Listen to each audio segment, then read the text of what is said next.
Ooh. I know. Nice infinity mirror. I think we're live and a little bit discombobulated today. Jody, how's your Friday going? So I'm super excited and confused because I have new responsibilities this week. So, yeah, that's pretty exciting. Otherwise, I was just commenting because it's apparently sunny in Devon, UK. Oh. But it's going to be crappy once the weekend hits. So, whereas sorry. it's supposed to be nice here for our holiday, we get an American holiday to remember those we have forgotten on Monday. That is right. Rawr! Little shark shout out here. Are we subdying a shark today? No, we're not. But yeah, the idea for today is that we're going to explore some subdivision tools, and that's going to go great. I say that sarcastically. As painful as it is, 2 weeks ago we did a session on taking SketchUp and prepping files for laser cutting, and then after we were done, I found a method that I think worked better than most anything we were showing there, and I kind of wanted to be like, hey, maybe we'll just do a quick update to that, which should take about 10 minutes. So we could do that, but yeah, today it has nothing to do with this shark. The majority of the time, we're gonna try to do a little subd modeling of potentially a bird skull. Think for those of you who've seen Moon Knight, think Khonshu, the god of the moon, and his sort of big skull thing. That's his head. I always think it's weird that he was named after a nut.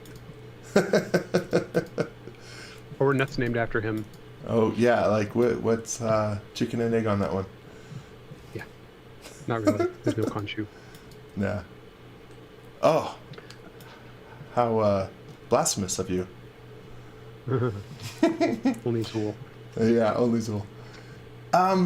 So let's just jump in. So again, thank you.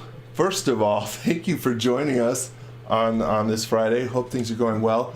Please do give us a shout out in the comments. Let us know where you're coming in from so that we can. Jody will start calling you out. So if you want a call out, put it in the comments so that you can. And we'll go from there. So let's start there. Let's start with, like, say, let us know where you're coming in from. I know some of you join us semi-regularly. Thanks for coming back. And then hopefully if some of you are coming in new, you'll find something interesting here. I'm going to walk through this. So this is a detour right from the start. I'm going to walk through a method that, again, I think was kind of interesting. If you do any kind of illustrations, if you do laser cutting or CNC, what I want to show is just a method that you can take a 3D model, any model that you can like find in the warehouse, that you can model yourself, that you can find out there in the interwebs and import into SketchUp. And the idea is that we want to create outline geometry that we could send to something like a laser cutter. Again, this is not the majority of what we'll focus on today, but it's what we talked about 2 weeks ago, and I think this method is a little more interesting perhaps than some of the stuff we did. So, Jody, you start calling some shout outs, and in the meantime, I'm going to explain what's happening. Like everybody that's shouting at you, or just where they're at? Oh, no, you just give us a call out to they're all over the place. Some folks that are joining us. The one thing I'm seeing is that it's pretty sunny just about anywhere. It may be sunny in Scotland, but it's breezy in Scotland. It's always breezy in Scotland, right? It always rains in the UK, but specifically it's breezy or windy in Scotland. Is that true? You Scots can tell me. Yeah, you guys have to let us know. 9 p.m. in Syria, so I'm going to presume that. Wow. We can call that moony. Why do we call it whenever there's no clouds in the sky, but it's a moon night, not a sunny day? I don't know. I feel like that's got to be a thing. Let's see. Let's scroll through here. We got, of course, Devon, UK, right off the bat. Keggy's here with us every week, so. Thanks. I'm just going to go with countries because I can definitively pronounce countries. But Poland and Norway, Syria, where it's hopefully cooler than Texas.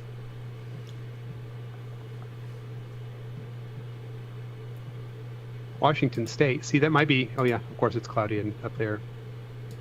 Wisconsin, sunny. See, look at all this. Look at all this sun. It's a good day.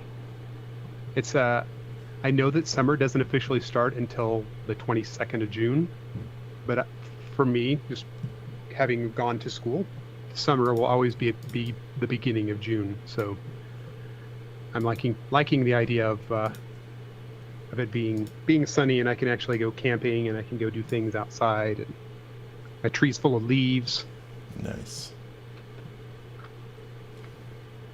I was just joking about this with Amy, with my wife, yesterday. Was like she hasn't officially put any of the gardening stuff into the garden yet, but my dad in Oklahoma, always did everything in Oklahoma, and he would have already had plants in the ground. He probably would already be starting to pick tomatoes by this point, whereas in Colorado, you shouldn't be taking your tomatoes outside at least for another week.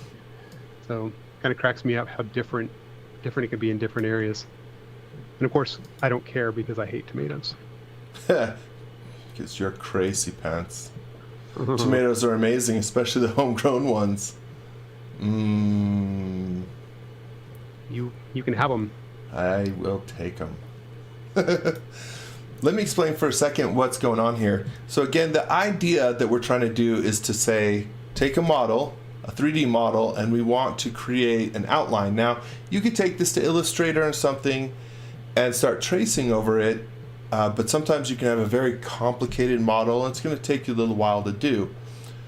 What I wanted to try and figure out was a method to say, take any 3D model, which gives us infinite number of views, and create geometry from a view, right?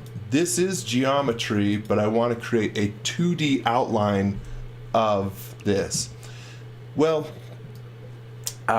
we explored some ways to do that. There's this really very interesting tool by Fredo, Fredo Portrait.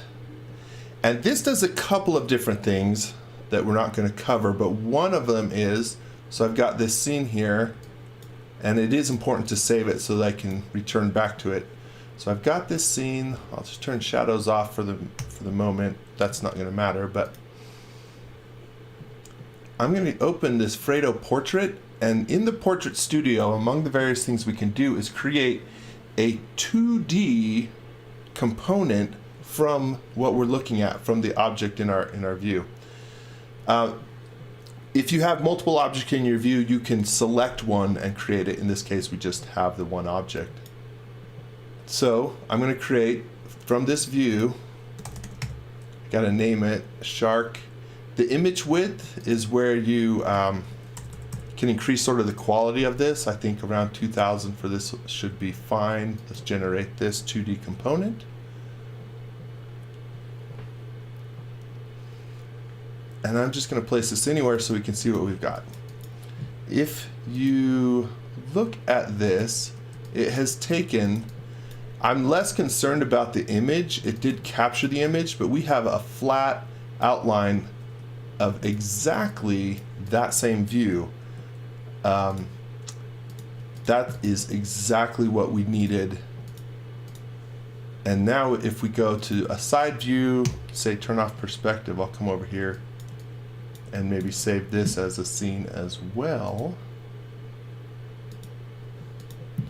So we've got our shark. If I click in here, I don't even need that interior. It's not going to matter, but right, this is what I wanted, this exterior view. I may go in, what's that? This seems so much simpler, other than having to own the extension. So much simpler than the process from 2 weeks ago. Right? Like, so much better. Maybe I don't want an exact cutout. Maybe I want a cutout that's, a little bit offset, so I'll just create that offset, and now I can cut out this, I can cut out, you know, something a little bit offset from it, but it's that geometry that we could export this out as a DXF, which many laser cutters will understand, or we could convert this to a SVG file by exporting this as an image, and we did explore that last time, but I'm going to show another version of this. So that's the basic premise, is that this tool, Fredo Portrait, makes this process really fantastic. Let's push it just a little bit further with one more thing. So we have this outline of our shark, you know, and then we could create our cool, like, beware of zombie shark sign. That would be super fun. Let's go back to this scene, and we've got shadows on. I'm going to turn them off from the ground, and then turn on hidden line. Now, we explored like actually creating styles dedicated to all these previously, or if you look at our Photoshop class in campus, it talks about this, but we basically want very stark flat shadows for this to work. So I have something like this, and I will maybe darken those up a bit, and then turn off, because I want just the shadows. I'm going to turn off line work. So on my styles, again, I might create a unique style for this in the interest of just sort of moving this along. I'm just going to turn off profiles and export this out as an image. That way we have an image that's just two colors. So file, export. I don't think it'll export the axis, but just in case, I'm going to turn it off so that we don't have... That's one of my favorite games to play when I'm modeling. I don't think this will happen, but I'm going to do this thing just in case that happens. Just in case. I know, that's a great game. So file, export, 2D graphics. Flip along green? No, flip along red. Oh yeah. Okay, yeah. Flip along blue. Yeah. The flip along game is my second favorite game. Sometimes, if you export as a PNG, you may want to have the transparent background if you're trying to create the outline. We just did that in a different way, but this is an alternate way because you can take this and create an SVG from just a transparent background image. I turn this off because I want the entire image. I just want those two-tone colors. So that is great. I'm going to call this Zombie Shark. Shadows. And just kick it out to my desktop. Isn't there a little song for that? Zombie Shark. Zombie Shark. Do do do do do do do. Zombie Shark. Do do do do do do. That's what everybody came here today for, right? Come on, let's harmonize, Jody. I'll be honest. The only reason I can remember the tune is because Jamie Tart is what I always think is Jamie Tart. Do do do do do. So great. This last time I showed a different website, and then as I was poking around, I saw our good friend Justin Geis show this one, and I like it. It's better as a site. Better. I don't know what that means. It's simpler to use. So I love that it's convertio.co. There's so many other websites that were something.io, and I would always just call them, like Convertio. Mm-hmm. But it sort of kills me that it's convertio.co as opposed to Convertio. Nice. You can see that this is the image we exported, and ideally we're going to get just the shadows out of this. So I'm just going to drag this in here and convert this. All kinds of image formats. We could convert this directly to an SVG if we didn't want to bring it back into SketchUp. But I'm going to convert it to a DXF because, again, I'm trying to create geometry that I will then use and kick out to something else. And this idea of creating geometry from shadows, I explored in the forums. I asked some questions, and there were some good suggestions there. But for a very complicated shadow like this, I don't think there was anything that would be easy to use. Okay, so let's come on back, go back to our scene. I'm gonna just drag our DXF file in. Yeah, that's all fine. Yes, yes. Close. What do we have? Did it work? Uh-oh. Oh no, it didn't work. It just took and converted the outline. Well, that's not great.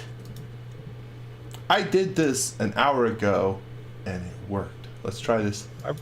Why weren't you recording? Jeez. I know. Let me come back to this. I better move this out of the way. That is odd.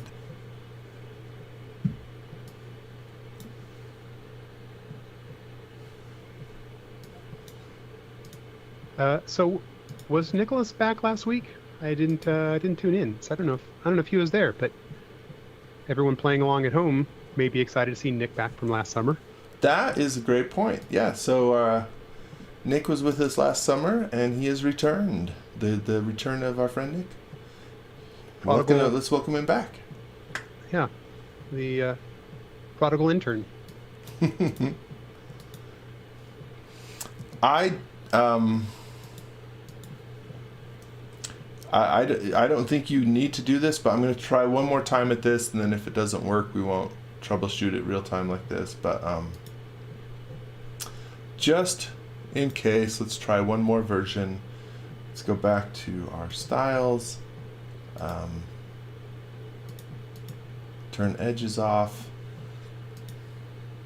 Turn off that axis.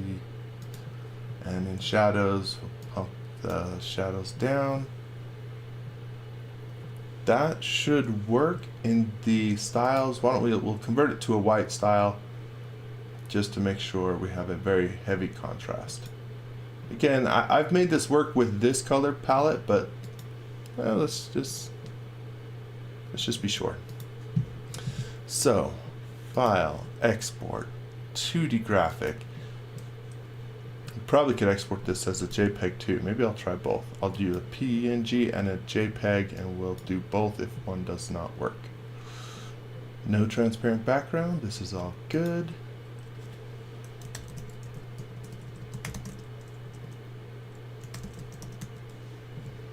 I'll be honest.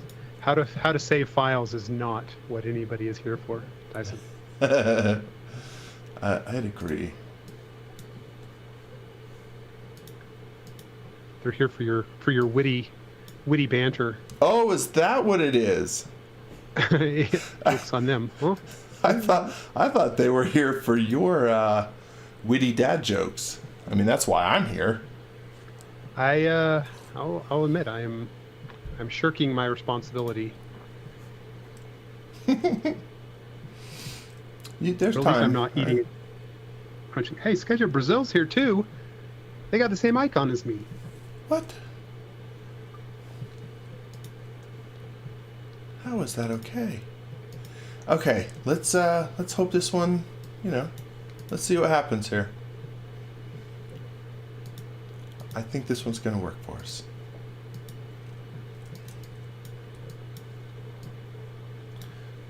Bring in this DXF that we just converted. I see a lot more lines. Hey, perfect. We got it. So, again, this is going to probably be more than we need, right? Get rid of some of these tiny little shadows.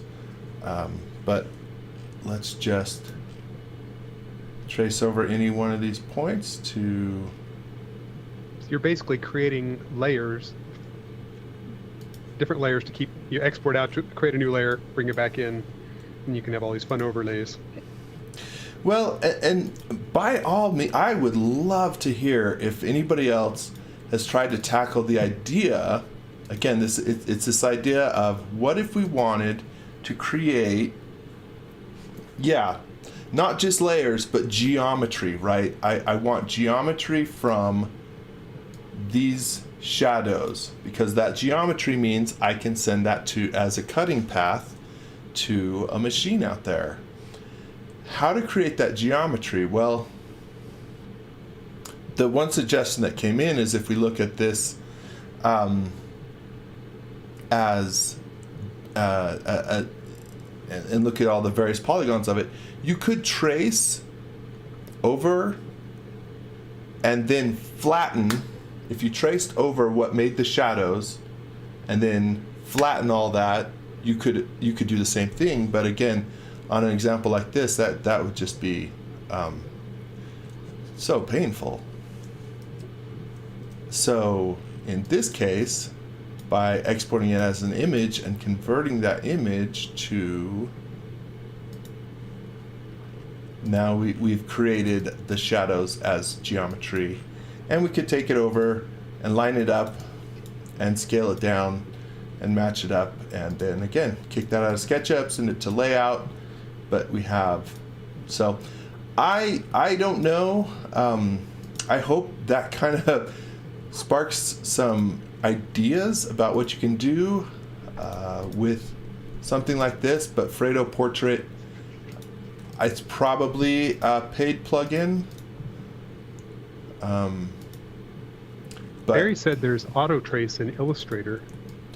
There is, and that absolutely, if you create an image like we did that has very strong silhouettes, you can use auto trace in Illustrator. Probably Inkscape has something similar. Affinity Designer or Affinity Photo might have something similar. So there is. That's a great suggestion. If you are very familiar with vector software, that's another way to do it too. But this is just one way. Again, it uses this Convertio.co, and I thought that was kind of interesting. That does words good, Jody. Words. Use the ones you got. I know. Nick said Photoshop does it too. So yes, you can take, if you create images, you can use a path tracer to create vector paths out of those, and that's what we're doing here. In this case, we're just doing it using a website and SketchUp exporters. But there's always various ways, right? I will say that your output looks pretty dope. I thought this was kind of a fun thing, so I wanted to show it. And of course, it took longer than I thought. But if there's questions on that, shout it out. But otherwise, we'll move on to the main event. What we thought we were going to do, which is some because everybody's here sub to D see modeling. Subdivision. Well, yeah. Sub D. I thought it was subbed, like subscribed. Ooh, subbed. Let me tell you what, Jody. I really did think that was interesting and worth showing as a follow-up to how badly I stumbled through kind of 2 weeks ago. Yeah, it'd be nice if we could take that and stick it onto the end of the other one so that people know. Yeah. At some point in the future, people are going to be watching the heck out of that one, and then they'll get to the end and be like, "Why didn't he just use Fredo Portrait?" And never know that you realize. Why didn't he? The other thing, though, I'm going to use Mel Wacom here for a few moments. I might just be delaying. I might be delaying, my friend, because I am scared to submodel in front of, and we have such a great crowd. Everybody out here is coming, supportive, and our friends. And yeah, I'm still scared of doing it because I don't know what I'm doing. But we're going to try. So far, the only person heckling you is me. So that's pretty good. Well, there's time. We'll see. All right. I'm just going to draw kind of an outline of the type of bird school, and then we're going to start, seeing what we can do. Let's find out. So I'm going to use our improved freehand tool, one of the few chances where it might be handy.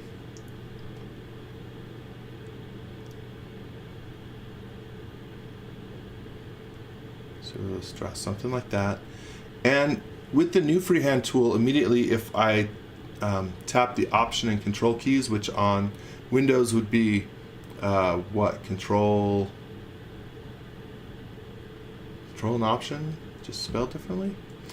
But it will increase or decrease the number of segments of that freehand that I just drew. So I want to turn this down because we're going to be using subdivision modeling, and we are not going to need all these points. He said, "You'll be fine, or we'll all laugh together." You can start laughing now. Wait. And as a supportive comment, not at we're prepared to laugh at you. Point is, we're all just here for fun. It's Friday afternoon, Friday evening.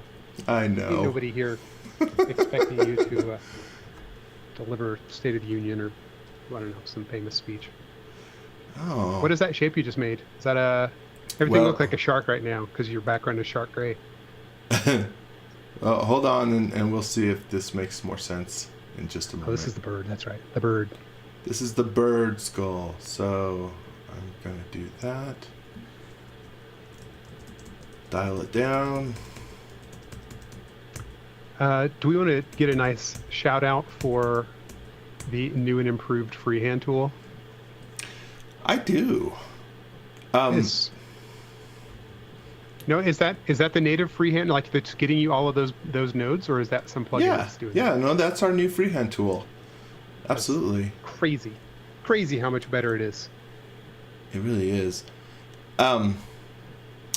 It's so much better. Huge stat out. It's not like everybody's going to run out and use it a whole lot more. It's still a freehand tool, not, has limitations, but for what it is, this is vast improvement. So something like that.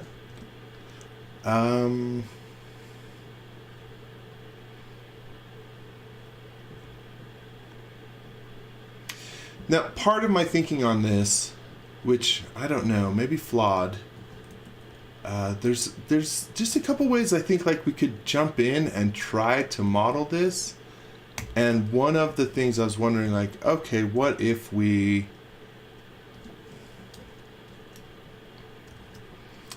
basically start with the outline, then use, if I select this and invoke the Vertex Tools, and Vertex Tools here, I could pull this stuff up and start modeling. Vertex Tools, is that part of the Sub-D suite? So, or is that a different? I mean, they're both made by TomTom, right? Yeah. Yep.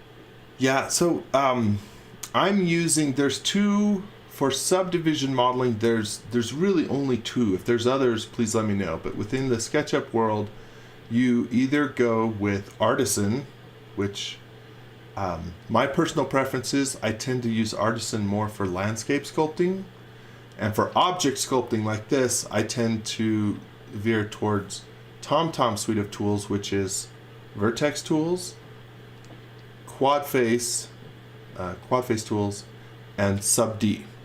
Vertex and Sub-D are paid plugins, as is Artisan.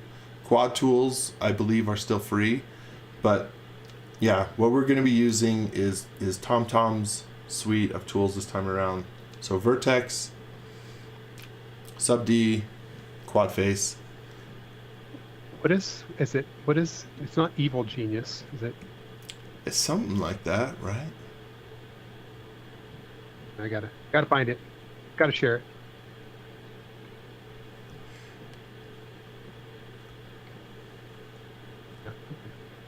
No, that's not it. Where's this? So this was one thought, is the same kind of, we'll model half the skull, make it a component, mirror it, but this might be a place to start from, where we say, well, let's at least create this kind of outline base and then start going from there.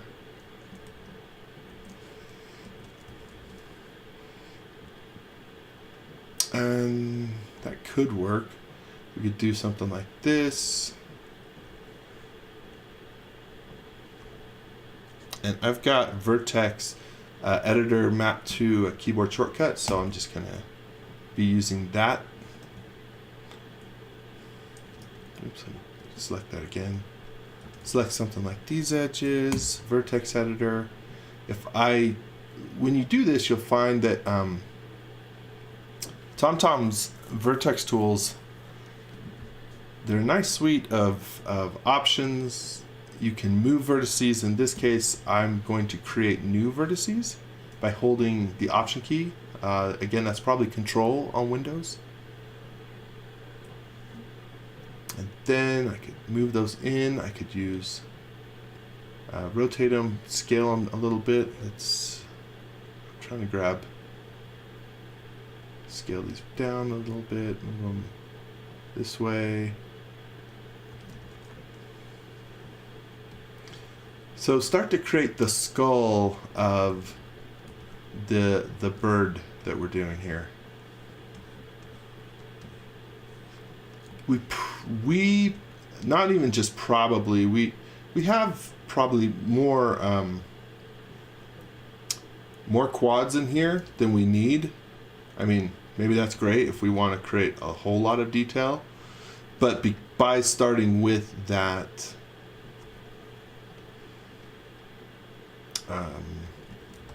that freehand tool, even though we turned the segment count down, we still have probably more than we need. I'm kind of torn between just, let's just try to make it work, or jumping back and saying, let's be a little more deliberate in what we're doing. Which are probably just to count down the number of quads here. Let's minimize it. So I'll take this stuff, make it a group, and then we'll just use it kind of as a reference.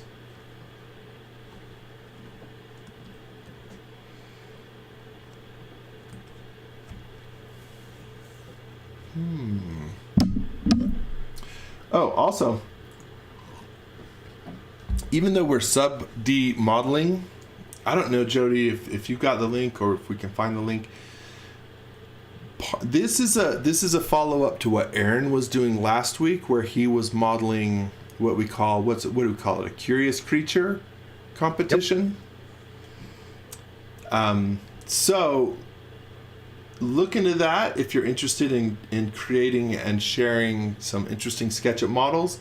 Doesn't have to be organic like this by any means. Doesn't have to be an animal or something like that. But any sort of curious creature that you want to create and submit, we have a bit of a competition going. We have a competition going. It's 100% full on a competition. It very much is. Let me see. So I've got the rules, but I guess there needs to be something more than that, not just official rules, because those are boring. There it is. I'm gonna go with the forum post. There you go. If you are curious about creating creatures, submit your curiously created creatures there. Now link. Ah, thanks. Yeah, this is less curious, more terrifying. Keggie's got it right. Could be. Now, did you create one on your own YouTube channel about making this? Didn't you also have one, or was that more about the whole wand process? Since this is similar to, or do we not talk about that bird? Does it seem like cheating that you've done something similar before? You know what's so funny about that? It would be cheating, except for that was years ago, and I didn't even remember that I think you're right. I think I recorded some of that and posted it, and I should have gone back and watched it. I forgot that I had that out there. I should have watch my own stuff. But so I've heard from all the great movie stars, they don't like to go in and watch their own stuff anyway. So you're just basically, you're being like Johnny Depp. Maybe he's too topical and a bad example right now.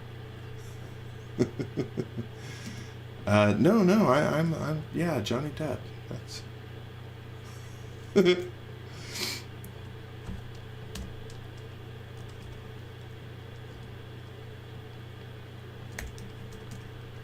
I wonder how many submissions. I wonder if Aaron knows how many submissions we've had so far to the Curious competitions.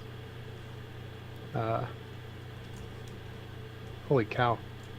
Looking at the forum post now, and Blue Blanky, who's in the audience here today, it's got some amazing. They look at a glance. They almost look like creatures out of Horizon. They're sort of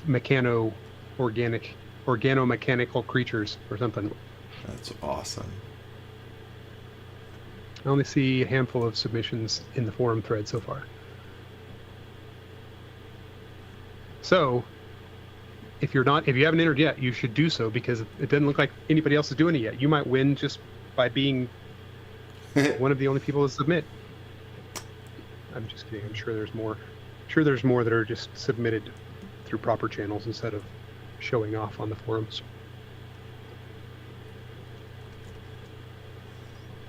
Oh, I didn't hear what you said, but Andy said how Aaron of you, Tyson. So you must have done an Aaronism. Maybe it had something to do with not saving. Oh. Maybe it had something to do with math. I don't know. It's hard to say. Let's say got 10 this. people so far. You Eric betcha. said.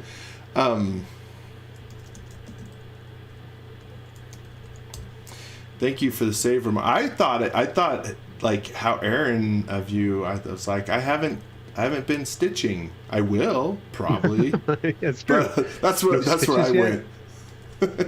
No complaining about math yet. It's hard to say. What are some other distinct Aaronisms? I will happily do any of the above. Complain about math, stitching. I can do all that. Invoke some Aaron. Okay.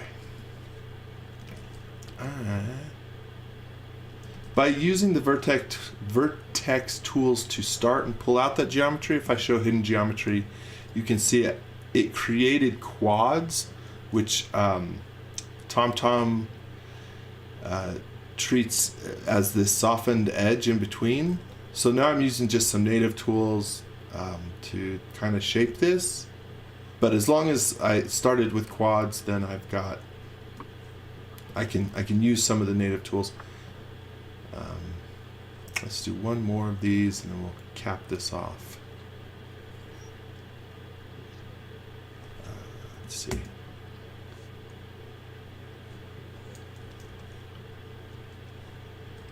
Andy's clarified that the Aaronism you did was not watching your own videos. But yeah, that tracks with Aaron as well. Yeah, that's fair. How much is Subd? I don't remember if I know. I don't remember either, but I think the two of them are 20 or 30, maybe a piece. Subd is 40, and they do have a 30-day trial available. Vertex says it's 40. Are they each 40, or can you get them together?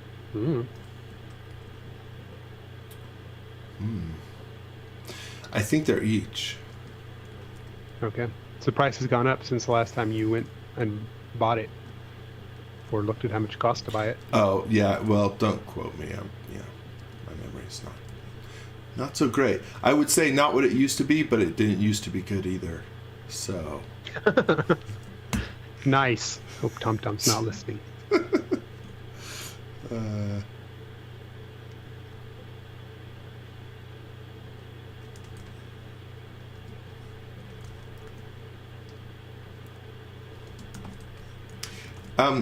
If you've never, so for a moment, let's just pause. So I'm kind of trying to create the outline, and we'll go in here. If you've never used Subd tools, this is the Subd set of tools, and the main thing is that it's just going to subdivide our quads, which creates, if we look again at our hidden geometry, if we subdivided this, let's say again, it just creates a much smoother mesh by taking each quad and dividing it into 4 quads, and then doing that again And again, you can subdivide it, I think, to 4 levels.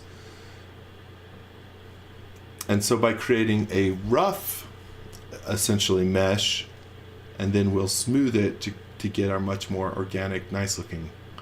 We won't get anything like what you would get if you play around with a, say, ZBrush, but for SketchUp, this is pretty different paradigm, modeling paradigm. I'm curious how many people are ZBrush people, part-time ZBrush, part-time SketchUp people. Like, yeah, is anybody how many out people there? have both of them in their workflow, and then they just sort of use whichever one they feel like doing? The type of modeling that you do with ZBrush is so very different than what you'd see. Yeah, anybody out there play around with ZBrush or Mudbox? And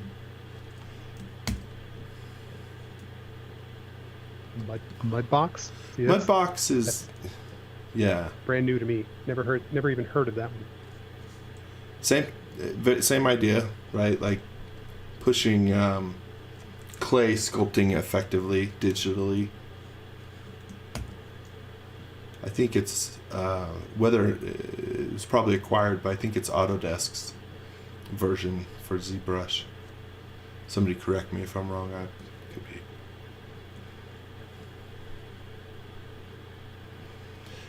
So I'm creating, and by all means, if anybody out there uses Vertex Tools and stuff, and as I'm modeling has suggestions, please shout them out. I'm not going to pretend that,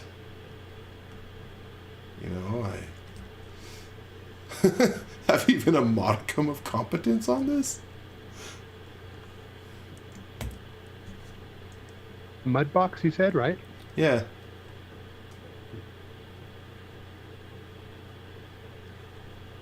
Oh, but it's an Autodesk product then. Okay. Yeah, results look very ZBrushy though. Yeah. I think they both look very interesting. Blue Blanky said that Unreal Engine 5 also has some really good modeling tools now. Does it? I mean, I sort of kept an eye on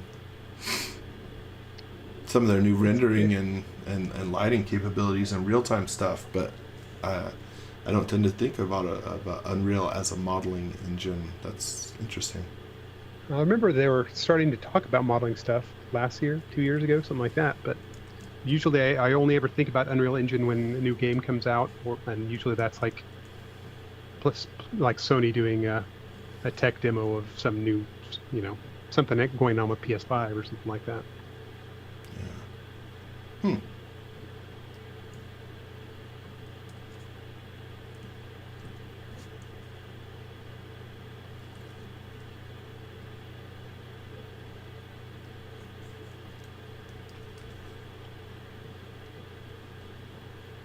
Now, one thing that I am trying to do very much is keep that bottom flat. We can come back, and if I mess it up, flatten it up as need be, but for now I just want to keep that flat, and then we'll come back and mess with some of this other stuff. But that being the center of our, I should go ahead and mirror that up so I can see what I'm doing.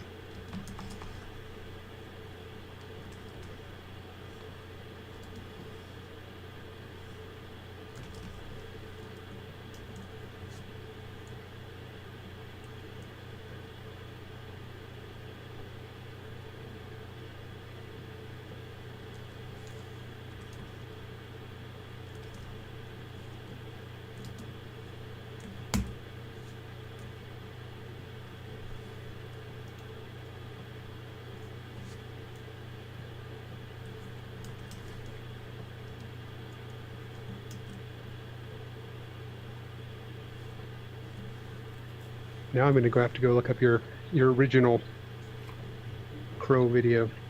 You and me both. I don't remember how I did this at all. I did it, of course. I remember that I did it, and I was like, I should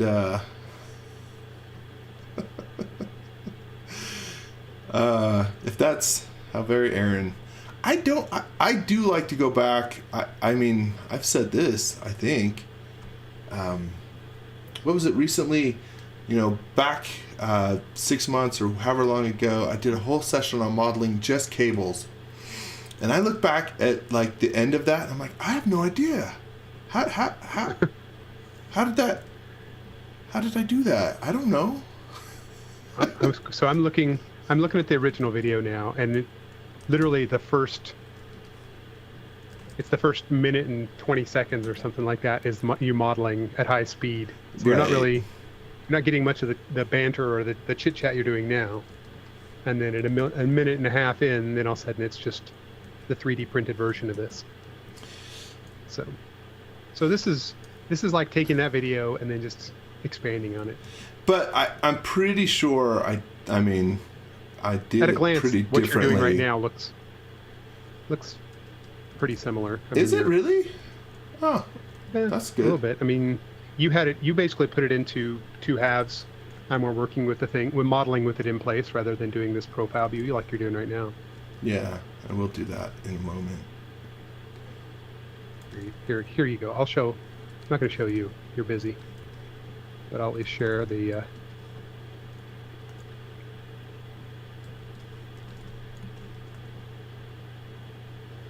It gets into... That one quickly goes into the woodworking aspect. You know, playing on the lathe, etc., etc. The fun stuff.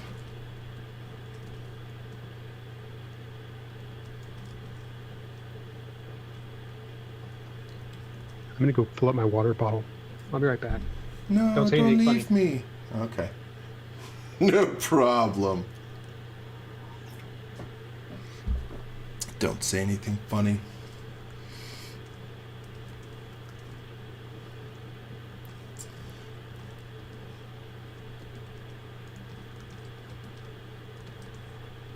Let's take this guy. Oh, you know what? We better be careful. Make it a component first.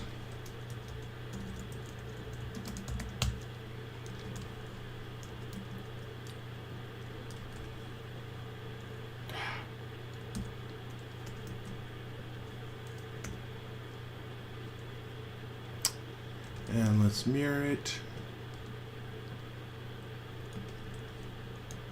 We should be able to erase a bunch of these interior lines if we've kept that. Good, good, good, good.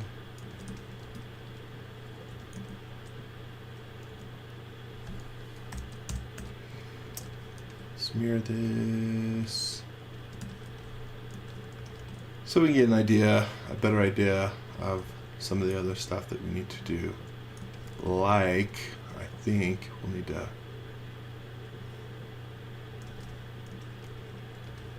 grab some of this geometry and start pulling it in.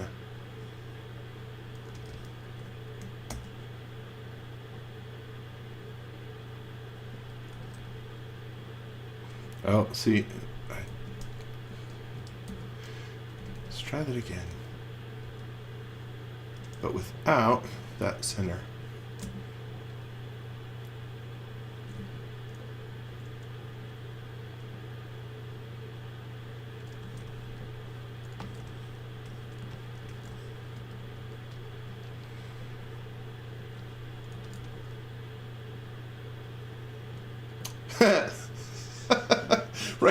Right now, all I can think that it looks like is, I don't know, the Snuffleupagus from Sesame Street.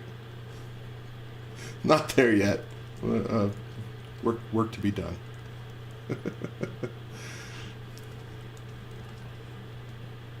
Who remembers the Snuffleupagus? Being Sesame Street, that might just be a USA thing. There's like this confusion because I've always said Snuffleupagus with two F sounds in there. Snuffleupagus. But I swear, I hear other people saying Snuffleupagus. Plagus? What? That doesn't make any sense. They're wrong immediately. Did they like change the pronunciation in the middle of his existence, or what? I don't know. Because I even now when I look it up, Snuffleupagus. Oh, we were wrong? Snuffleupagus? I think they changed it on us once English was invented. How did you and I both have that wrong? Is that... I don't know. Because, I mean, even now, seeing it pronounced this way, I swear that's not what it was 40 years ago. Snuffleupagus. I have to process this. I'm sorry, everybody. We've got to cut this one short while I go realize that my childhood was a lie. I'm going to go scream into the void. Google even auto-corrects like, did you mean? No, I did not. No. No, I very much did not. Huh. 10 months ago, a topic existed on Reddit where someone said Snuffleupagus is now known as Snuffleupagus.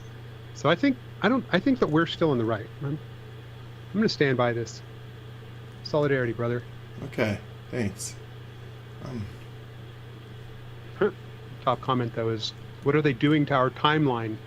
Which I think is one of the best ways to sort of evaluate when something is not going right. It's somebody's messing with our world. Mm-hmm. Now that the multiverse is becoming mainstream, I want us to really dig into researching that.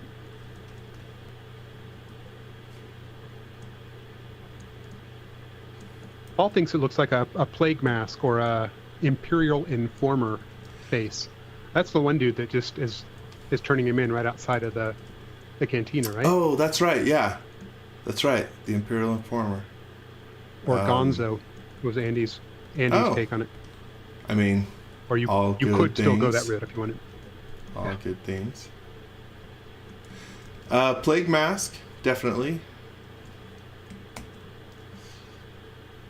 I'm a little like, I messed up my... Now I'm messing up the bottom with that one. Let's see here.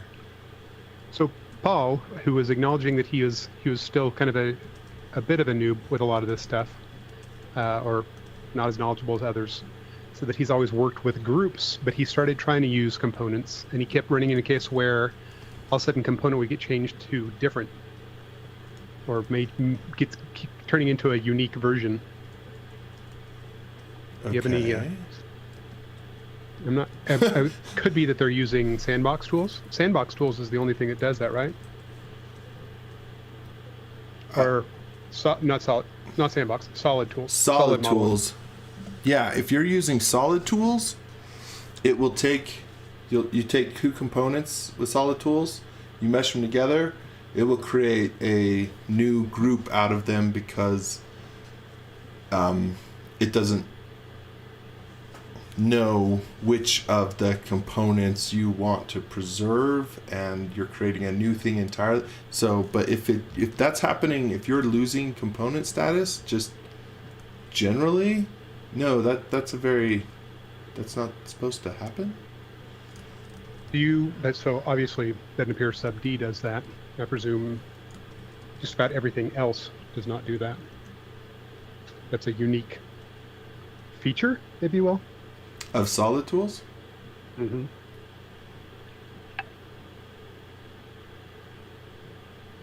If it does, please shout out there if you know if it... I don't know of sub D doing that.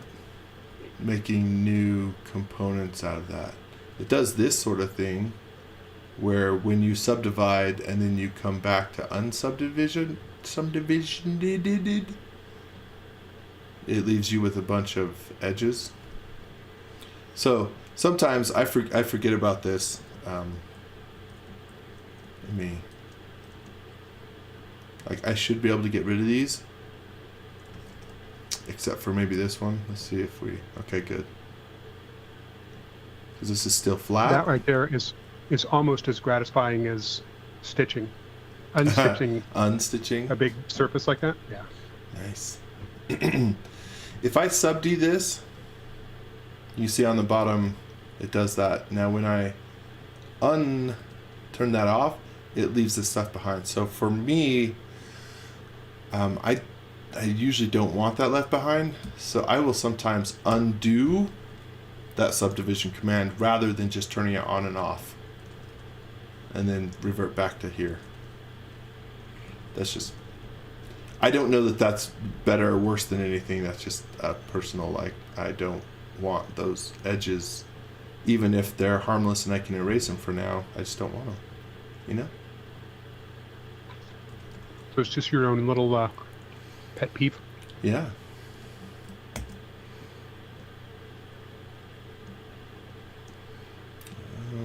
Let's see if we can create a bit of an eye socket here.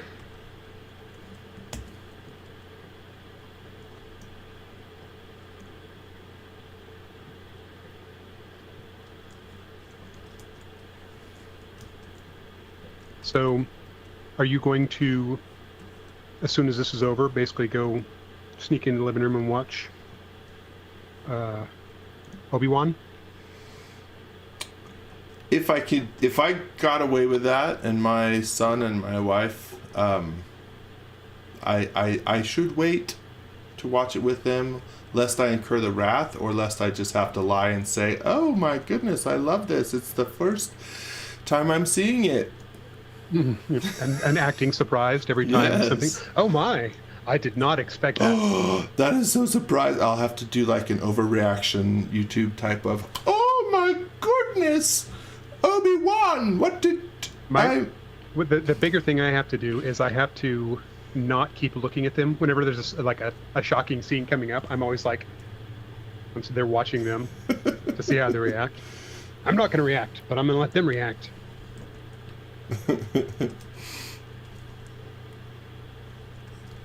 There's that, and apparently also Stranger Things came out today. Oh. Long weekend, so like all these shows that, you know, I should watch, but also long weekend when it's going to be nice out. So I'm just going to want to be outside. Yeah. Or doing something away from a screen.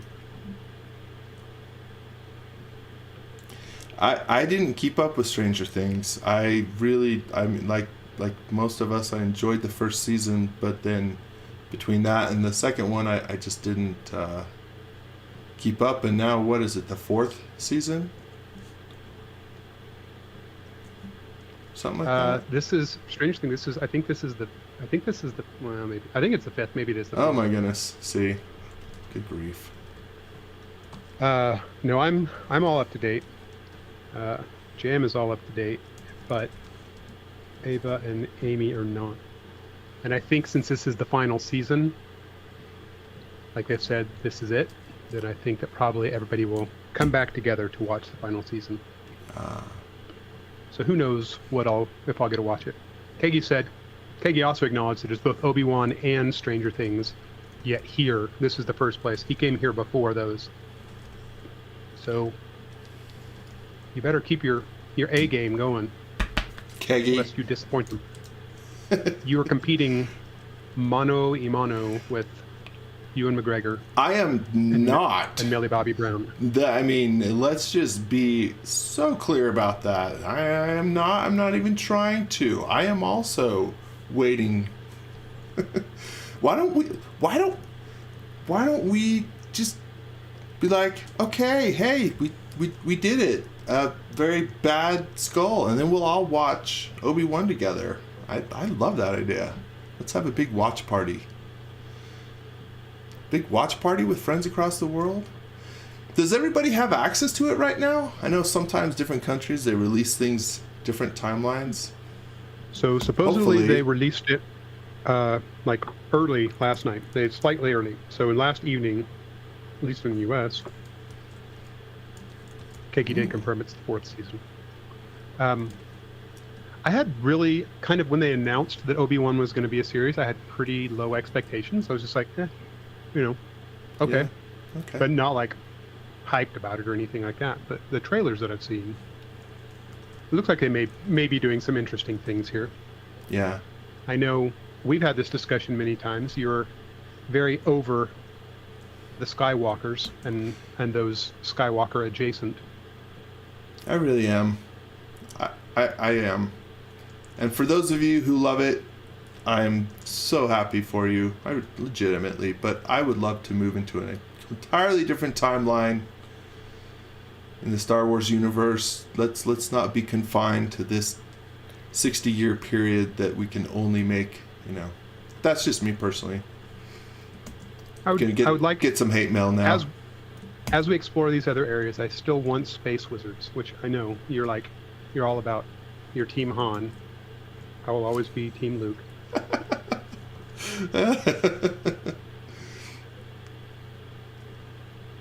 So I still want the Force. I guess I need to be very clear in saying the Force, not necessarily the Jedi. Or the Sith. not Team Jedi.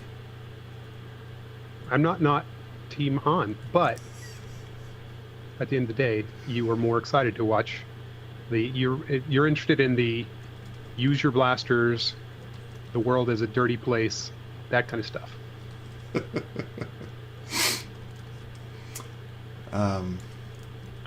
I loved, not everybody did, I loved a very flawed, grizzled old Luke.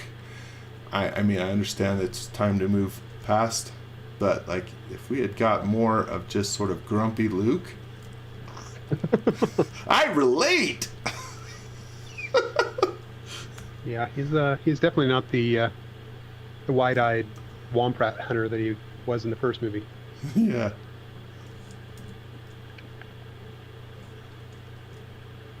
I'm sure I've remarked on this before, but it always cracks me up. Like, as an adult and finally getting a better concept of size. I think they actually said 2 meters was how big a womp rat is. Like, that's the size of the thing they're shooting at. Right. And then I just remember the hole he's shooting at, and I was like, oh, that's small, without really registering 2 meters is not small. Yeah, maybe he makes it sound like it's small. Oh yeah, it's just a womp rat, 2 meters, blah blah blah. I'm like, holy cow, something that's 6 foot tall rat? What the heck's going on Tatooine, man? Agreed. Paul's suggestion is Yoda the Smallville years. 800 years earlier.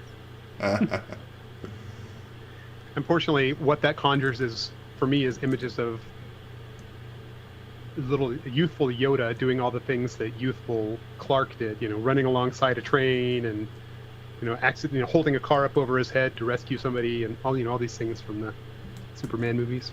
Mm-hmm. The youthful Yoda years. Didn't we get that? It's called Grogu. It's true. Grogu, as much as I love the guy, the whole thing is a little bit confusing to me because he's 60 years old, but still so much about him is very infantile. Mm-hmm.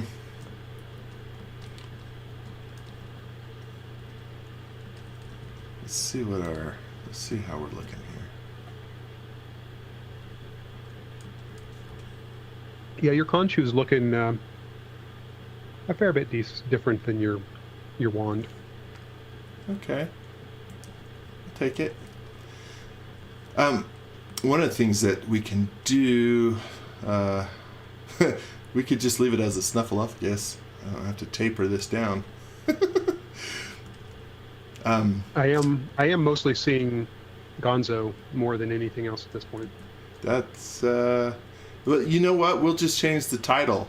Modeling Gonzo. Yeah. That's fine. I am going to get rid of this interior surface altogether. We won't be needing it, but before I do, I'm going to double click, select all the edge, and use the pinch tool to pinch all of this to 100. So that when we come back here, get rid of that. Let's hear your face. But when we come back here and do subdivide, now it's not pinching in on that seam, and we have a nice Gonzo. It is. For my next Gonzo trick, we'll make a chicken disappear. I forgot about his chickens. Yeah. Yeah. Wasn't his girlfriend like a chicken or something like that? Oh, Canola? yeah. Like...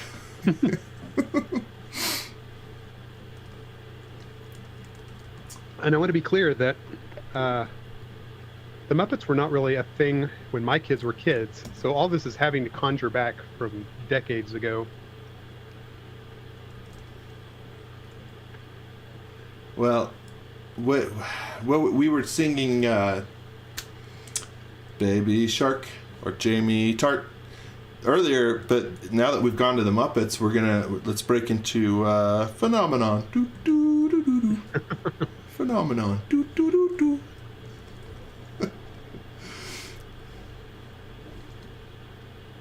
Do we have 3 people left out there?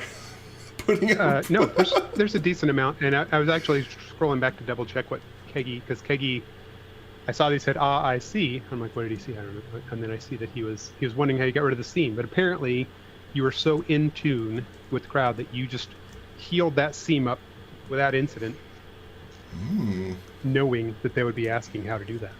Oh, and you do see? Huh? So I can go back if needed.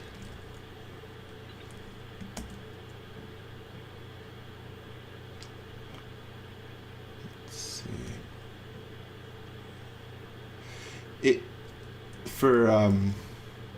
There's a bit of a, like, at some point, maybe because I don't know the tools well enough, maybe this is just standard fare. At some point, we just put the music on and I start tweaking individual vertices a lot till we get happy, trying to avoid doing that for the next 4 hours.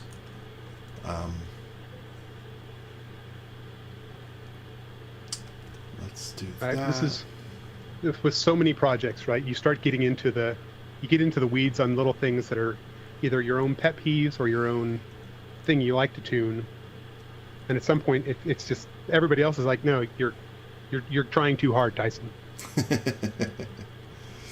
Eric called out Skeksis, which nobody has said this looks like yet, but this is definitely in the Skeksis there we go territory too. Yeah, nice.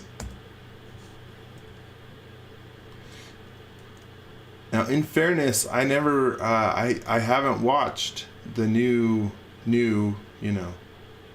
that version that was released on Netflix recently, or it recently means a year or two ago, but it definitely looked interesting. I just never got to it, but yeah, Dark Crystal, nice.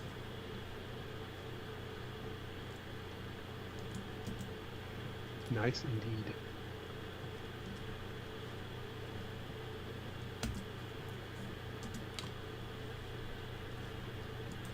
Yeah, I'm gonna have to close down my windows that are having me searching for Snuffleupagus, because it's just like this weird little rabbit hole I can find myself just trying to figure out why they changed it. So, but as best you can tell, we're not like super crazy, or our memories aren't collectively warped. They did change it. I mean, there could be a collective warped memory. I'm not going to say that didn't happen, but yeah. It seems to be. So we're not the only people that have been, fed a bill of goods or whatever. Huh.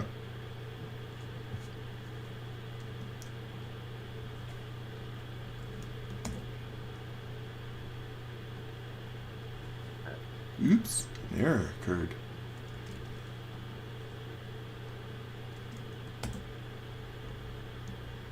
Oh, Andy's wondering if you have any elevator music to play.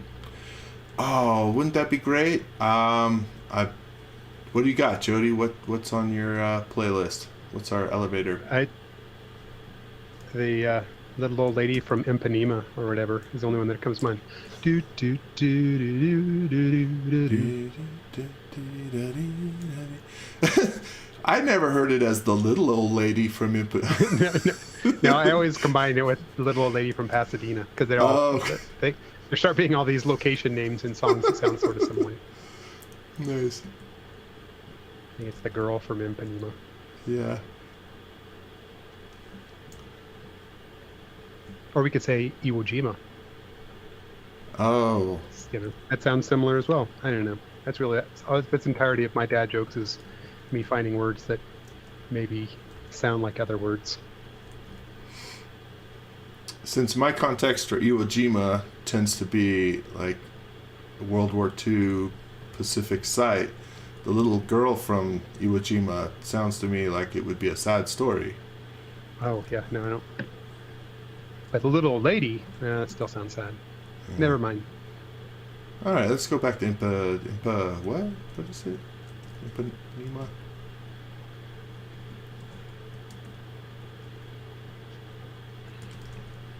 What have I got here? Let's see. If you, just as a FYI, so I just drew in some lines. These, even if I soften this edge by holding, for me, Option, it'll be Control on a PC, this still won't register as a quad in the way that TomTom treats it. If I select these edges with hidden edges shown, and over here, this casts a shadow setting.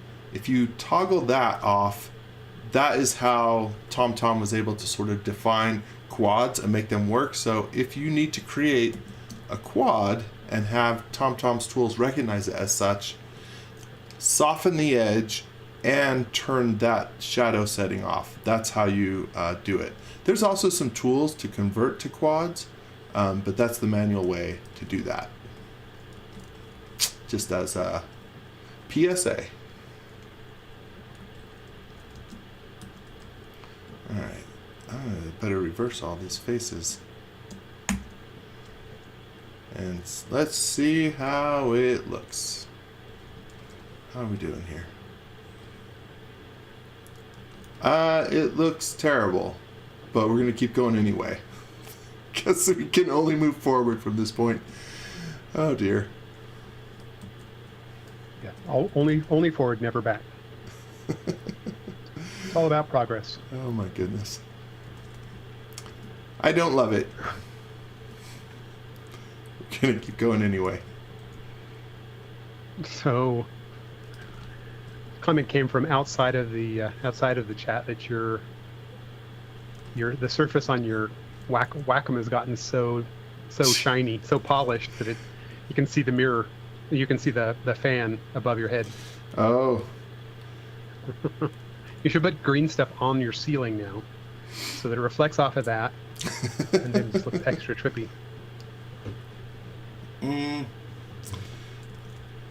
It is warm in here. Even that fan is it's a little toasty today. But yeah. Right, like I notice that all the time, that like the palm area. Yep, good observation.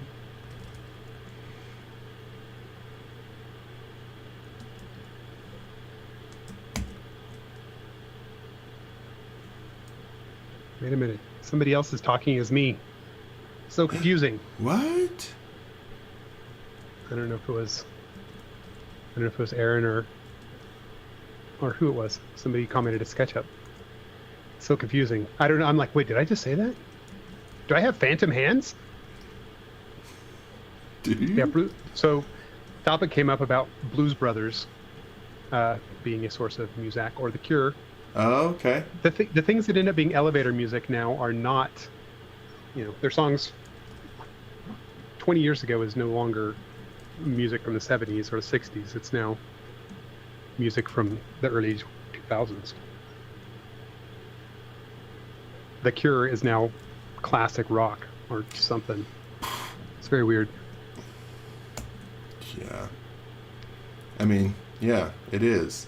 It's still weird, for sure.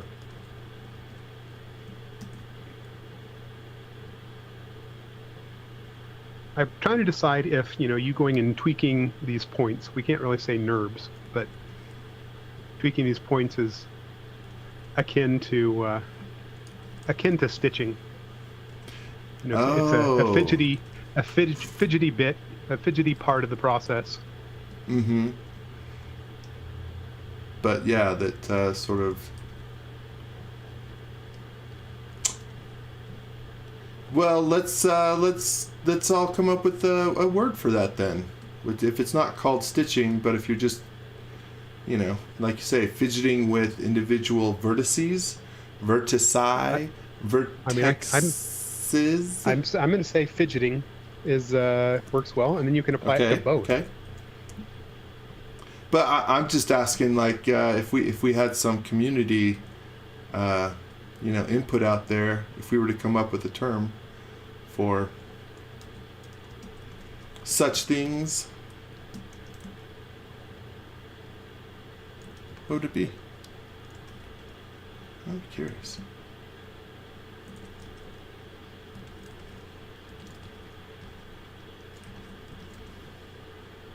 The other part that's fun about watching someone model like this is there's a lot of just orbiting and looking and deciding if it's even worth fidgeting with. You're just like, does that look right? Does that look right? Mm-hmm. It gets tricky. What's that? Paul called it vertex bothering.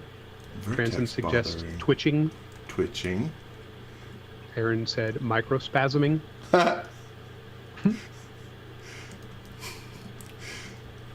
I mean, twerking's a thing, right? That's what twitching makes me think of. This is not the same as twerking. But can you twerk and twitch at the same time? I mean, you can. I can't twerk, actually. I also can't floss. I'm getting better at it. I don't, I can do it for a few seconds. It's kind of like juggling. I can juggle for a little bit. Sure.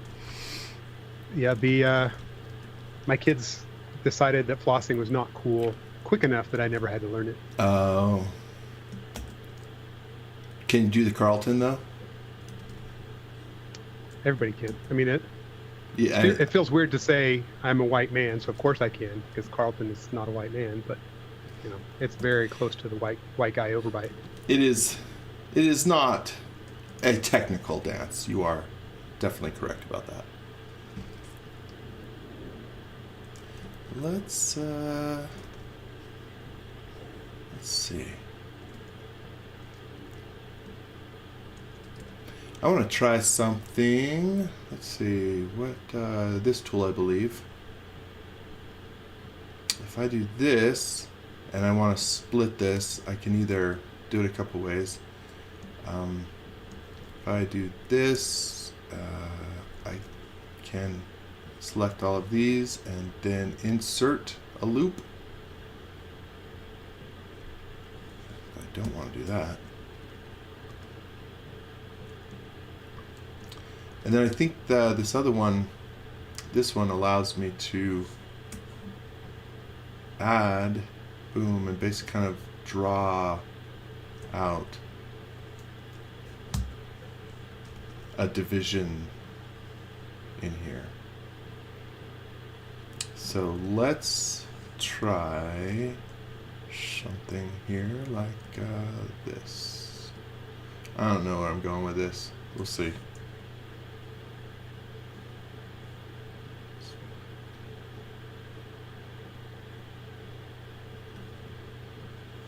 Are you adding some nostrils? Yeah, let's see if we can. Don says nostrils from the bottom. Well, too late. You do you, man. It's fine. It's fine.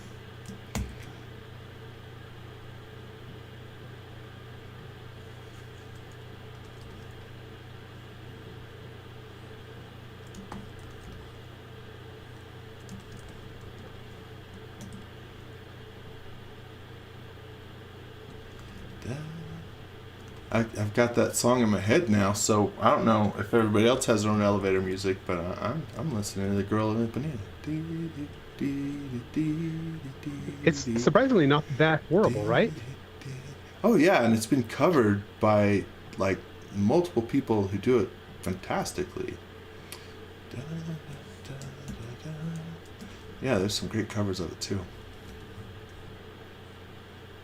But it is definitely kind of the definitive elevator music. It is the go-to, I would say. Hey, have you saved lately? Save. If Nicholas was here, he would say, "Save." Save. I think he affected that voice the best. good to have him back. Mm-hmm.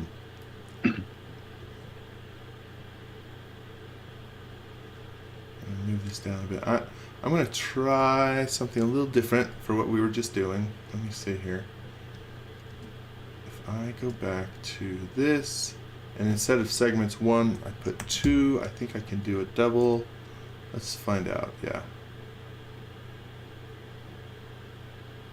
Oh, that looks like voodoo magic right there. I think it is. Booyah.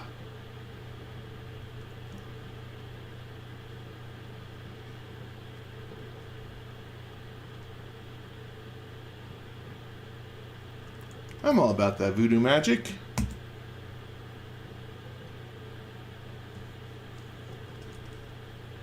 Man, that's the dopest. Dopest of dope. Boom. Alright, we got some fixing to do, but that'll... Sometimes watching extensions work their magic like this, like, it doesn't feel like, and this is, I don't know, seems controversial to say, it doesn't feel like SketchUp anymore. You're just like, this isn't even SketchUp like anymore. Mm-hmm. It's its own thing. Like, psh. What are you doing? Jeez. Oh, this is going to be interesting. It's going to be interesting. Oh, okay, never mind. It's not going to be that interesting. It's going to be boring. Boring. Just kidding. Just kidding. Calm it down.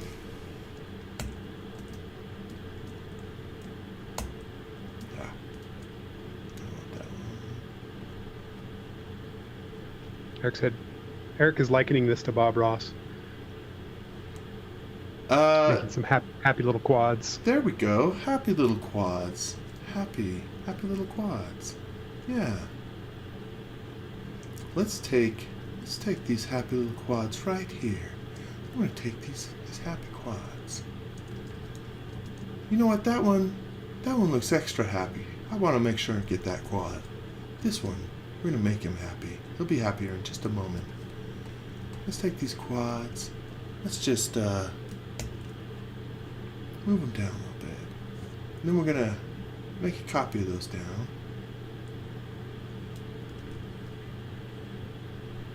I'm gonna fall asleep. I feel like I would nap very easily to Bob Ross in the background. Me too.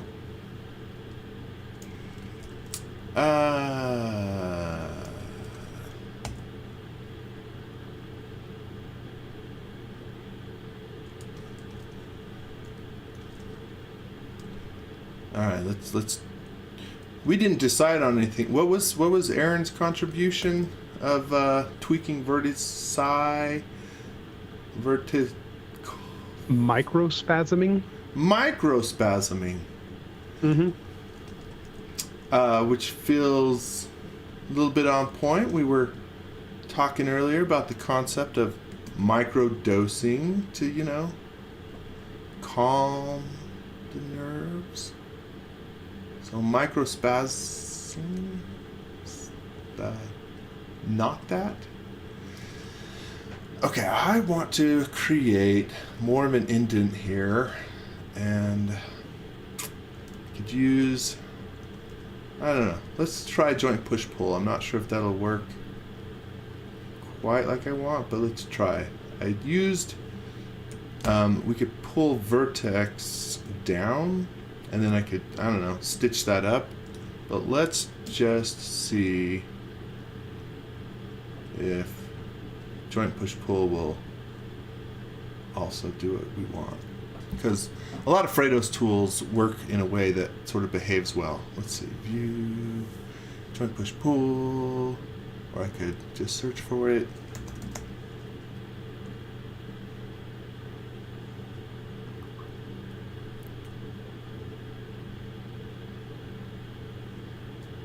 Yeah, something like that.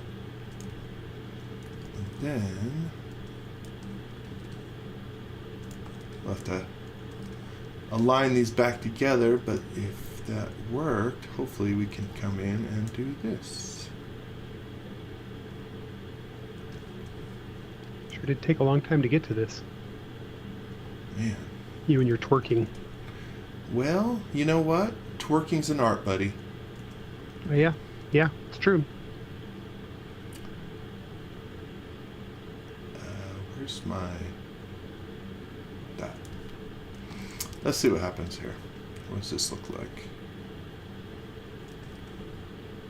Alright, looks totally weird.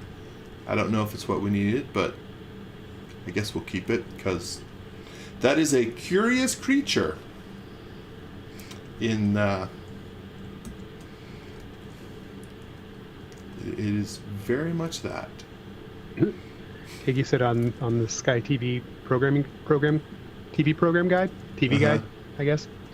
Every time they see it, they take Bob Ross's Joy of Painting, but it gets truncated, and so it just says the Joy of Pain. Which, something sort of grim there, but what can you do? The Joy of Pain.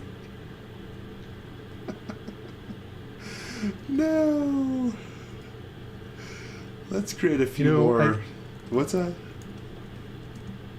Like, I know Bob Ross, I know the Joy of Painting got added to Netflix, and it's way more accessible to so many people, but I don't not like him. It's never been like a show that I could just sit and watch. You know, there's all these hobbies that people have that I just cannot really process. It just doesn't resonate at all. Like, painting has never been something that, like, even painting a wall, just painting in general, has never had any appeal to me. My dad loved to go fishing, and every time I've gone fishing, I was like, this is possibly the most boring activity one could do. And maybe you're supposed to be sitting and drinking or something like that, but yeah. You know what's funny to me about that is you're really good about meditating, but I don't know, you're good about breathing and focusing on it. I'm terrible at catching fish, but if you're out and you're sort of just like swishing a fly rod back and forth, to me that is one of the most therapeutic things in the entire universe. And I don't do it nearly often enough, but it's the idea of it is very. The second time that I tried fly fishing, I caught my hat while it was on my head, and therefore at that point, Jody was like, this is not a game that Jody wants to play ever again. Because had I not been wearing a hat, had I just been slightly off the side and caught an ear, I don't ever want to surprise myself with a hook in the back of my head. It's just not my thing. That's a totally I have no hair, point. Therefore it's very obvious whenever I get cuts and hooks and anything. Anytime my flesh bleeds on my head, the world knows about it. Jody. So, no, it might be meditative for you, but it does seem at least more exciting than a regular sitting on the bank fishing. Why is that twisting it? I need to tweak this down. You know, you and I, we've talked about, we both here in the, I mean, they have the Boy Scouts all across the world. You and I both grew up in environments where we came up through scouting. And I don't know if you remember you learn in first aid and in scouting that if you are fishing and you get a hook stuck in you, you have to basically push it through, cut the barb, and then pull it back out. Because if it's stuck in there really good, you can't just pull it out without causing a lot of damage. That's all. That's one of those things that, like, that's great theory, and then it happened, and I had a big old hook stuck in my hand, like here somewhere. And what I found was so funny, and for whatever reason, this wasn't the most painful. So I'm not suggesting like, oh yeah, I did something significant in any way. What I found was funny is I don't know that the fish hook was so dull, but trying to push it through the rest of my hand was really hard. And I had to get somebody else to get pliers to like form a wedge so that, and then other pliers to like, it would not go through the rest of my hand. And without, story, I know, without, and that doesn't make you want to fish at all. It was one of these things that it's, in theory, it's supposed to be like, oh yeah, well, you know, just bite your lip and push it through, clip it off, and pull it back out. And I'm like, it was actually stupidly involved and took like 3 people to push the darn hook the rest of the way through. So weird. You know, so like, it's curious because you talk about that. Like, I know Josh, I know there's some other people that they like to fish just to catch. Oh, neat, fun. To catch, to just catch and release. Yeah. So they end up having, you know, like they have hooks without the barb on them. And that way they can easily just take it back out. Yeah. But even then, I mean, that would be more appealing because I don't like to eat fish anyway. Probably part of that stemming from eating trout growing up. I was always spitting bones out. So yeah, there's so many reasons that I just don't really care about fishing. That's great that some people do it, I suppose. Yeah, I definitely like that idea because I'm with you. Freshwater fish, not too keen on eating.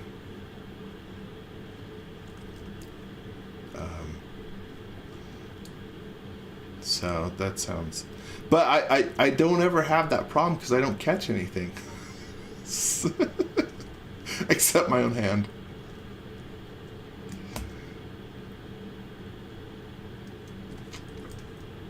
Yeah. Do you have a nice scar left over from that?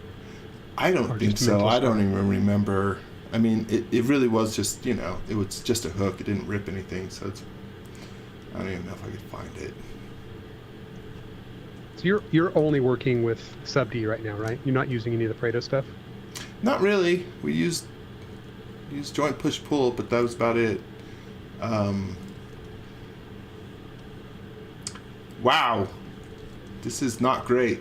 I got to go back and watch myself model this. Even sped up. What did I just do? This really is not very great. So, oh well. It looks pretty great. It looks pretty great to me. What you're doing right now is just being a hyper self-critical artist. Well, thank you. It doesn't look anything like what I hoped it would at this point, but whatever. Now I'm going to go look up. Now I got to go look up Conchu. Oh, it does not look like Conchu. That was yeah. Let's divide this segment and add some. It does a little bit, maybe. I mean, big eye socket. Hints at it. Beak. That's the things that, yeah, sure, but oh well. Nostril things. I mean, there's some aspect of Conchu that looks kind of veiny, or it's got more of an organic kind of something going on there. But yeah, you're pretty close. Nothing that extra 20 minutes of tweaking here and there. Cool. That's about what we got left. Or you could just go ahead and model the rest of Conchu now. Oh yeah, because he's all just flowing robes. That'll go a lot better. Well, that's the beautiful thing about SketchUp is how well it works with flowing robes. It's true. Like, you ask anybody out there, do you know SketchUp? Kind of. What do you know about it? Flowing robes. Flowing robes. Kegi said there's a hole at the front of the indent on the beak. Yes, there is. Oh, okay. And there's a hole in the back of the head too that I still haven't fixed. And we could. This is one of those things. I'm not going to do this. This is one of those things. We could just use this here Vertex tool that TomTom introduced in Vertex Tools 2.0, which is merge these into one. Now there's no hole. There's just going to be a weird. But let's make that a little bit less direct. We'll come back to that. Part of why this is not that interesting is because, right, we need an upper and a lower beak, and this is just one big snuffleupagus protrusion. I don't think we'll get to that. Let's see if we can introduce, though, maybe a bit of an indent to give us some inclination. Let's see if we can do that. I don't know. We'll try. Let's get this tool again. Not that one, this one. We still have two. This is one of those things that I'm sure this has to do with the way the Mac displays. This tiny little thing, if you can't see it, neither can I. I can't make it any bigger. It looks like the way that Windows handles UI scaling on these gigantic monitors. Yeah.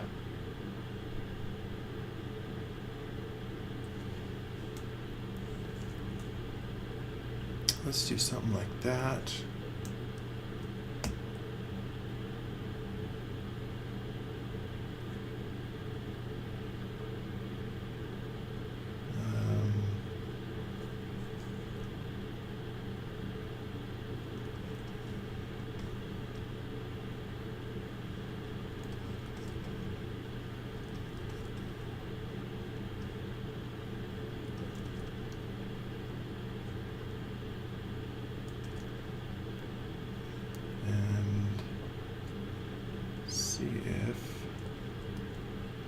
Do that again. I don't know if this will work. I'm going to type 1 to get us back to 1.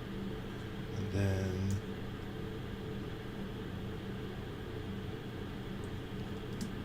Oops. Let's try that again.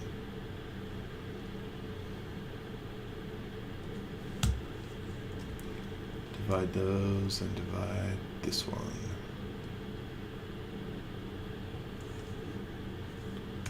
We might just do this one manually.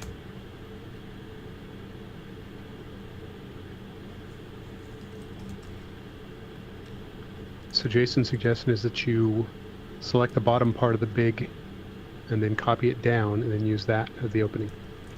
Oh, that's a good point. If we... Sometimes it takes a village. Yeah. Thanks. Let's do... Thanks, villager.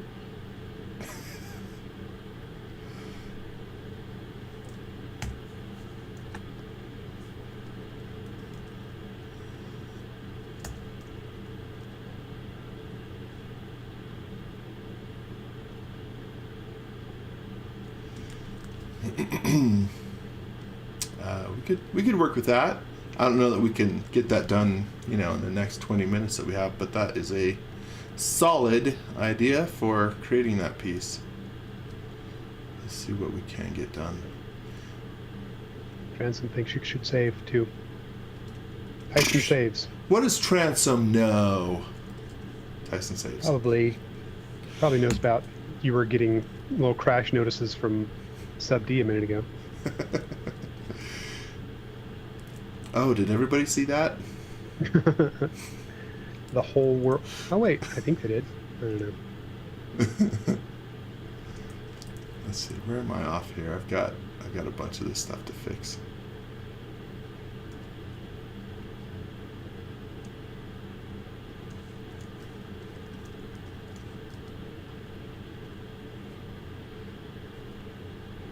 Oh, I can't do that. That embedded, double embedded. So let's pull that out.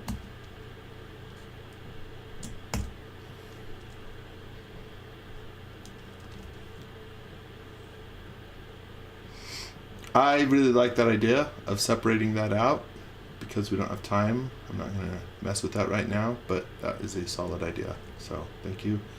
I guess I'll try to make this indentation a little more, but...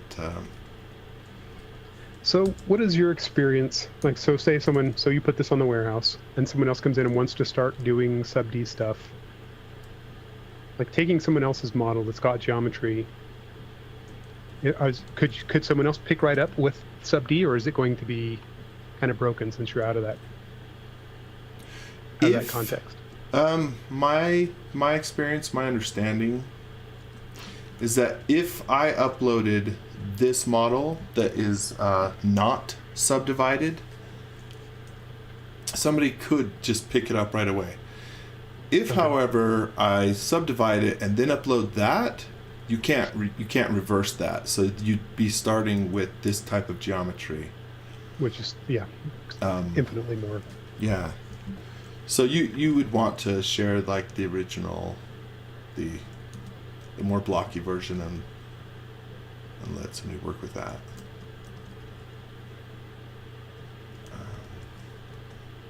I guess I better clean this up. Let's see if we can.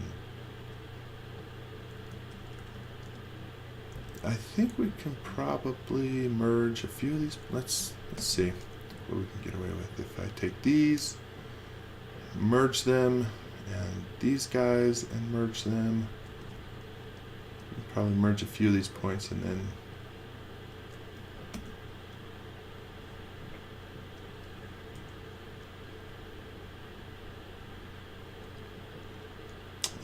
build out.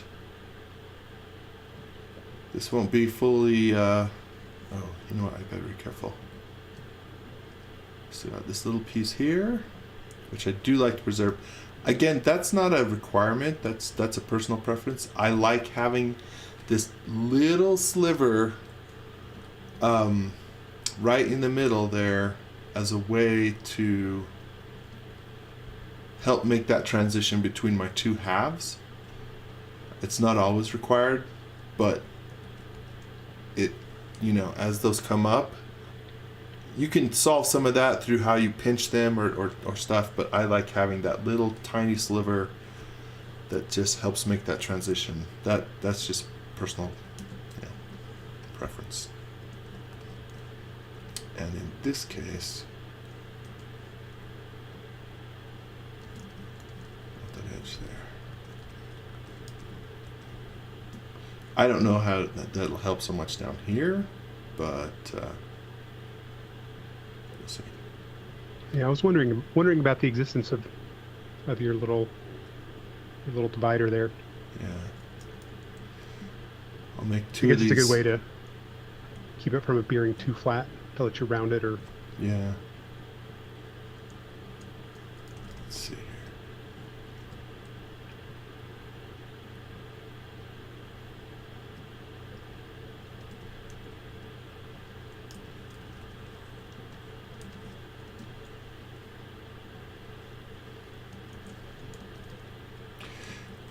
Those ones that I just added, I don't know if I pinched them, so they may not be work. And we, you know, that may not come to quite that point. We'd want to rework that. That's one of the things that could use some work in here, but alas, we'll let it be for now.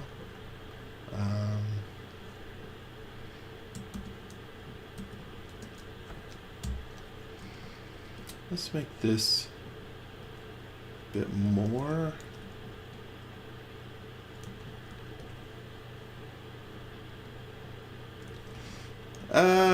I don't know. I don't know what's worth working on. We don't have a whole lot of time. I guess we got something though. We did get something. Pretty good. I don't think there's anything to sneeze at there. And actually, considering that you started, it was almost 12:30 before we started on this. I mean, it's quite a bit. Oh, I forgot. We did quite a lot you created in, you know, an hour and 15, hour and 20 minutes. Yeah. I forgot that I totally went on a tangent to start. And now, since we know that your MO is to do kind of cliffhangers where you come back in the next time and say, oh yeah, remember last time when we talked? Here's some other stuff about that. So everybody's like, oh, now I've got to go look that up. It's perfect. It's perfect marketing. Boom. I can see the strategy, the depth to your intellect. You have discovered my plan, my evil, nefarious, come back later plan. Or go look up the other one plan. Goes both ways. Nice. Is Subd your favorite extension to play with? Or do you have a favorite extension? I think that's highly subjective, right? Because if you're trying to model something like this, then yeah, but No, I think it's completely relevant. You could use this with woodworking. Sure. Designing a house, sub D, all the way. Really? I mean, you know that better than I have. You've built an entire shop. I've never built something of that scale. That's true. It was designed in SketchUp and built, and it's tall enough for me to stand inside of. Yeah. Which I'm pretty excited about. Did you design it in Sub D? Sub D did not exist, I don't think. I don't know when Sub D came out, but it's been a solid 12 years since I designed that thing. It is a nice shop, though. So there you go. That's a nice segue. Are you planning on making sawdust this weekend, or are you just going to sit inside and watch and then rewatch Obi-Wan? Yes. It's supposed to. There's a chance of rain, so that's either a perfect time to be out in the shop or a perfect excuse to not be in the shop. I don't know. Man, I hope we get some rain. That'd be lovely. I'm gonna try to make a bit of sawdust this weekend. Nice. I actually like to use the shop on a rainy day, like open up both ends and just get that nice kind of humid breeze going through the middle. Yeah, it is really nice. I'm gonna flip this one.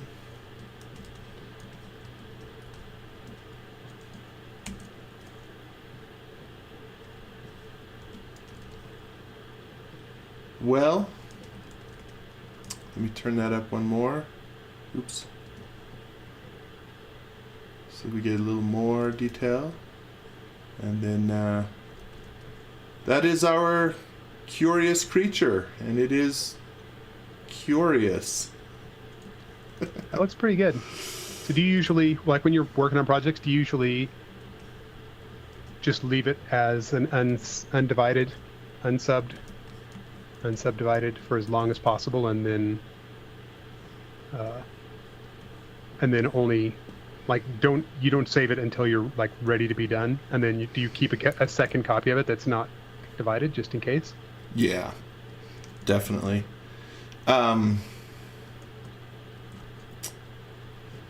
You know, if you want to be able to come back to this and keep tweaking it. So yeah, this is if you want to talk about what Aaron teases me about, which is totally appropriate, right? I'm known for leaving a graveyard of previous models in the same model, but I would definitely leave a copy that I can still work with if I'm going to make and then copy this to a new file. Or let's see if we've got a nice solid here that we could go send off to our 3D printer. Fix those. Oh, there's a little bit of stitching or stuff that we missed here that we could fix, but otherwise send it off, be 3D printed, have our curious creature.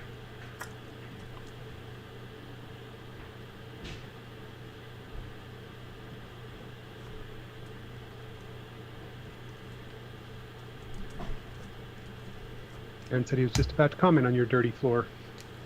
And it's funny, like whenever I'm working on documents too, I mean, it's not uncommon with others in the office even to see like the boneyard beneath like there being a little divider and then just a whole bunch of chaff at the bottom that decided to not make its way into the document that's being created. Mm-hmm.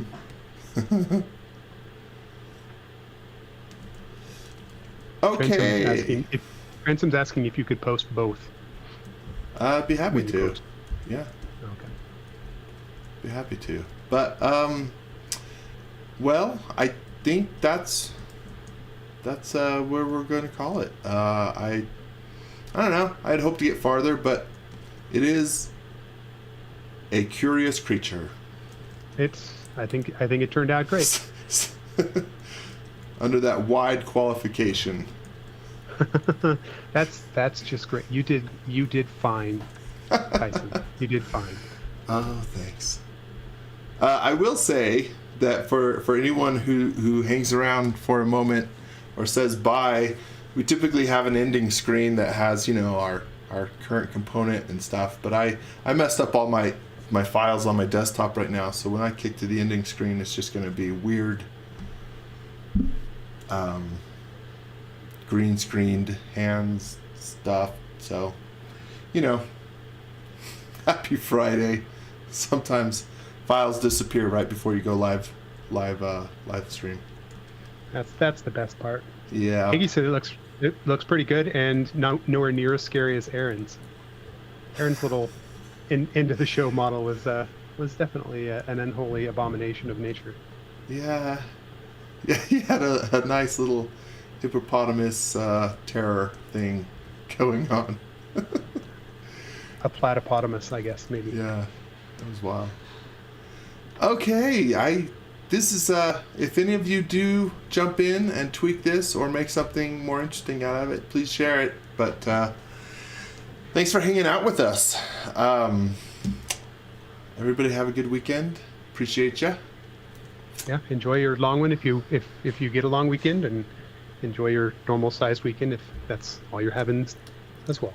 If that's what you're having as well. I'm not sure what Aaron's got in store next week or what we'll throw, but I'm sure we'll announce it shortly. And thanks, everybody. Have a great day. Don't forget to go sign up for your own Curious Creatures. Yes. Enter the contest. Enter to win. Do that.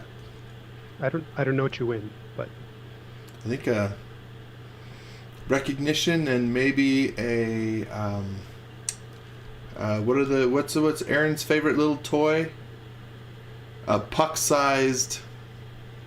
Oh, come on, Jody, help me out. The navigator, space navigator. Oh, space navigator. Yeah, like their small portable version, I think, is what we put up there. Oh, yeah, it just says snag prizes on the forum. So. Okay, don't hold me to that then if that's not the case, because you know. Okay. But oh no, here you go. It says what you'll win: $150 to the SketchUp store, or 3D Connection Space Mouse. Oh, okay then. There you go.